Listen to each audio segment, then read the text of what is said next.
እየታማህ ነው እኮ ትልቅ ስቱዲዮ ገንብቷል። በቃ ደስ የሚል ህይወት ውስጥ ነው ያለው። በገንዘብ ራስህን ከቻልክ ተማር፣ ችግር የለውም።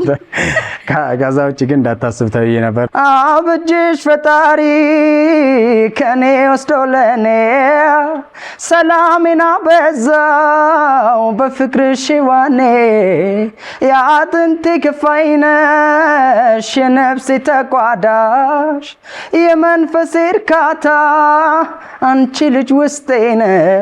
ሲኦልና ገነት ገና ይከብ ሲኦል ወይስ ገነት? ሲኦል ወይስ አባይ ወይስ ቬጋስ ሚሊዮን ይመጣልኝ አይብሎ ይለ ሰርካድ ብርቅ ነሽ ለኔ ሲያይሽ ያሱባል ዓለምን አይኔ እኔ ግን አንቺን ብያለሁ ከትዬሽ። ይሄ ከሆነ ዘፈኑ ለራሴ ልብሽና ልቤን ካላከባበረ ይብሳል ተይ ልቤ ካሞረረ